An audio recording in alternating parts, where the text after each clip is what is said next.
Good evening friends. आज हम पढ़ेंगे इकोनॉमिक ज्योग्राफी। इकोनॉमिक ज्योग्राफी होती क्या है, उसका नेचर क्या है, उसका स्कोप क्या है। जैसे कि इकोनॉमिक ज्योग्राफी में हम क्या पढ़ते हैं कि मानव की जो इकोनॉमिक एक्टिविटी है उनका जो है पर्यावरण के साथ कैसा रिलेशन है, उनके बीच अंतर संबंध कैसा है। जैसे कि मतलब कि मानो क्लाइमेट जो है मनुष्य की एक्टिविटी पर इफेक्ट करती है। जैसे कि हम पहाड़ों पर खेती नहीं कर सकते, पठारों पर खेती नहीं कर सकते, क्योंकि उसके अकॉर्डिंग वहाँ पे हमें क्लाइमेट नहीं मिलती। तो क्लाइमेट का इकोनॉमिक ज्योग्राफी से सीधा रिलेशन है। तो हम इकोनॉमिक ज्योग्राफी में क्या पढ़ते हैं कि मानव की एक्टिविटी पर क्लाइमेट का कैसे इफेक्ट पड़ता है, कैसे इन दोनों के बीच संबंध स्थापित होता है, उसका अध्ययन क्या कहलाता है, इकोनॉमिक ज्योग्राफी। अब हम नेचर की बात करते हैं कि इकोनॉमिक ज्योग्राफी का नेचर कैसा है। कि मतलब हम देखते हैं कि हर एक जगह पर अलग अलग इकोनॉमिक एक्टिविटी पाई जाती है। हर जगह एक जैसी इकोनॉमिक एक्टिविटी नहीं पाई जाती। हर देश में एक जैसे इकोनॉमिक एक्टिविटी नहीं होती। तो वही क्या है, इकोनॉमिक ज्योग्राफी का नेचर है कि मतलब कि वहाँ पे उनकी आर्थिक मतलब इकोनॉमिक क्रियाओं में किस तरह से भिन्नता पाई जाती है, किस तरह से अलग अलग कारकों द्वारा वहाँ पर अलग किया जाता है। उसके बाद है कि मतलब स्कोप क्या है।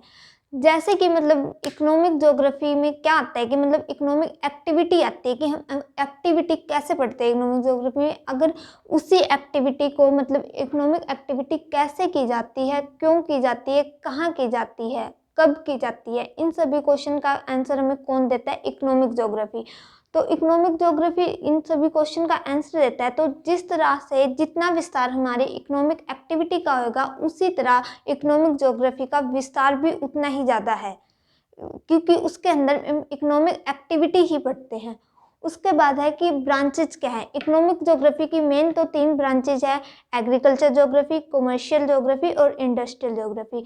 इसके अंदर हम 2 ब्रांचेज और पढ़ते हैं, रिसोर्सेज ज्योग्राफी और ट्रांसपोर्ट ज्योग्राफी। अब एग्रीकल्चर ज्योग्राफी कैसे है कि एग्रीकल्चर ज्योग्राफी में क्या पढ़ते हैं हम कि मतलब अगर कोई किसान है तो उससे ये पता होना चाहिए कि मतलब उसके खेत में कैसी मिट्टी है और उस मिट्टी के लिए कैसी फसल उगानी चाहिए। तो उसका अध्ययन करने के लिए किसान क्या है, एग्रीकल्चर ज्योग्राफी का अध्ययन करेगा।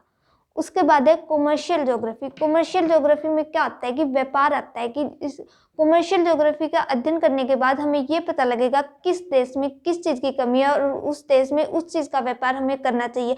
तो ये ज़्यादा व्यापारियों के लिए लाभदायक है। उसके बाद है इंडस्ट्रियल ज्योग्राफी। इंडस्ट्रियल ज्योग्राफी में क्या आता है कि हम किसी इंडस्ट्री को कहाँ पर स्थापित करें।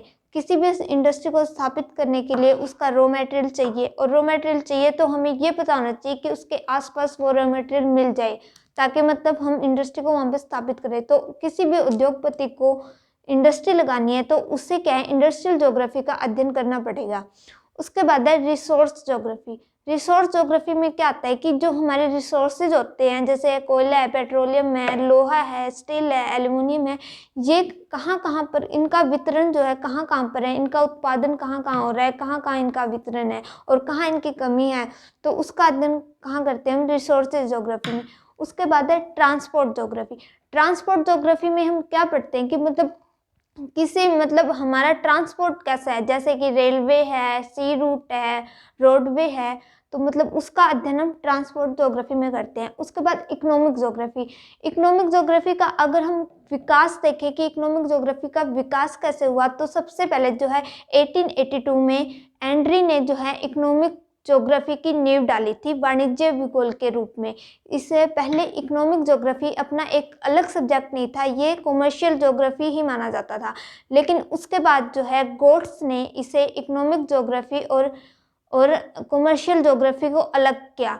उन्होंने बताया कि जो कमर्शियल ज्योग्राफी जो है इकोनॉमिक ज्योग्राफी की एक ब्रांच है, ना कि वो मतलब पूरी इकोनॉमिक ज्योग्राफी है। क्योंकि इकोनॉमिक ज्योग्राफी में ओनली हम कमर्शियल ही नहीं पढ़ते, उसमें एग्रीकल्चर भी पढ़ते हैं, हम रिसोर्सेज भी पढ़ते हैं, इंडस्ट्री भी पढ़ते हैं, सारा कुछ पढ़ते हैं। तो ओनली कमर्शियल ज्योग्राफी कहना इसको गलत होगा, इसलिए उन्होंने एक नाम दिया इकोनॉमिक ज्योग्राफी, जिसके बाद से आज तक मतलब इसका विस्तार चलता आया है।